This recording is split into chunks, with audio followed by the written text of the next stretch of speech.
பகுஜன் சமாஜ் கட்சி மாநில தலைவர் ஆம்ஸ்ட்ராங் கொலையில் பின்னணியாக இருப்பவர்கள் யார் யார் என்பது குறித்து செல்போன் தொடர்பு மூலமாகவும் ஏற்கனவே கைதானவர்கள் கொடுத்த வாக்குமூலங்கள் அடிப்படையிலும் கொலை செய்வதற்கு பண உதவி செய்த விவகாரத்தில் யார் யார் உதவி உள்ளார்கள் என பல்வேறு கோணங்களில் தனிப்படை போலீசார் விசாரணை மேற்கொண்டு வருகின்றனர்.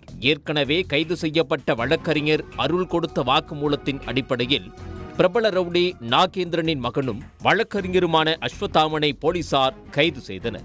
திருவள்ளூர் மாவட்டம் ஒரக்காடு பகுதியில் நிலத்தகராறு விவகாரத்தில் ஆம்ஸ்ட்ராங்குடன் ஏற்பட்ட மோதலில் தனது தந்தையோடு கூட்டு சேர்ந்து கொலைக்கு உடந்தையாக இருந்ததாக குற்றம் சாட்டப்பட்டது. மேலும் வேலூர் சிறையில் ஆயுள் தண்டனை கைதியாக இருந்து வரும் பிரபல ரவுடி நாகேந்திரன் சிறையில் இருந்து கொண்டே மகனுக்காக ஆம்ஸ்ட்ராங்கிடம் பஞ்சாயத்து பேசியதாகவும் அதில் பிரச்சனை ஏற்பட்டு ஆம்ஸ்ட்ராங் கொலைக்கு திட்டம் தீட்டி கொடுத்ததாகவும் தகவல் வெளியானது. இதனை அடுத்து 23வது நபராக பிரபல ரவுடி நாகேந்திரனை வழக்கில் சேர்த்து சிறையில் வைத்தே போலீசார் கைது செய்தனர். நாகேந்திரனை போலீஸ் காவலில் எடுக்க முயன்றபோது போலீஸ் காவலில் செல்வதற்கு மறுப்பு தெரிவித்ததாக தகவல் வெளியானது. ரவுடி திருவேங்கடம் போல் தானும் என்கவுண்டர் செய்யப்படலாம் என அச்சத்தில் செல்ல மறுத்ததாக கூறப்பட்டது.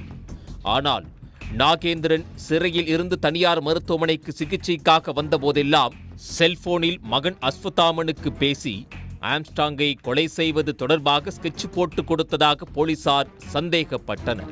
அதனால் நாகேந்திரனை காவலில் எடுத்து விசாரிப்பதில் உறுதியாக இருந்தனர். 7 நாள் கேட்ட நிலையில் 3 நாள் போலீஸ் காவலில் எடுத்து விசாரிக்க நீதிமன்றம் அனுமதி அளித்தது. இதனைத் தொடர்ந்து நாகேந்திரனிடம் போலீசார் விசாரணை நடத்தினர். ஆம்ஸ்ட்ராங் கொலைக்கு திட்டமிட்டது எப்படி, ஆம்ஸ்ட்ராங்கை கொல்ல வேண்டும் என அணுகியது யார், ஆம்ஸ்ட்ராங்குடன் முன்விரோதம் ஏற்பட்டது எப்படி, சிறைக்குள் சந்தித்த ரவுடிகள் யார் என பல்வேறு கேள்விகளை முன்வைத்து விசாரணை நடத்தப்பட்டது.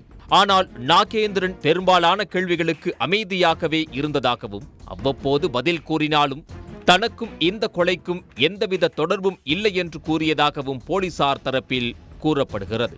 மகன் அஸ்வத்தாமனையும் நேரில் வைத்துக் கொண்டு விசாரித்தும் நாகேந்திரன் விசாரணைக்கு ஒத்துழைக்கவில்லை என தகவல் வெளியாகியுள்ளது. வாரத்தில் 2 முறை டயாலிசிஸ் செய்து வருவதாக நீதிமன்றத்தில் முறையிட்ட நாகேந்திரன் போலீஸ் விசாரணையிலும் தனது உடல்நிலையை காரணம் காட்டி தொடர் விசாரணைக்கு ஒத்துழைக்க மறுப்பதாகவும் தகவல் வெளியாகியுள்ளது. 3 நாட்கள் காவல் முடிந்து ரவுடி நாகேந்திரனை நாளை எழும்பூர் நீதிமன்றத்தில் போலீசார் ஆஜர்படுத்த உள்ளனர். ஒத்துழைப்பு கொடுக்காததால் எழும்பூர் நீதிமன்றத்தில் ஆஜர்படுத்தி மீண்டும் நாகேந்திரனை காவலில் எடுப்பது தொடர்பாக காவல்துறை அதிகாரிகள் ஆலோசனை நடத்தி வருகின்றனர். சன் நியூஸ் வாட்ஸ்அப் சேனலை ஃபாலோ செய்யுங்கள். QR கோடை ஸ்கேன் செய்து சன் நியூஸோடு இணைந்திருங்கள்.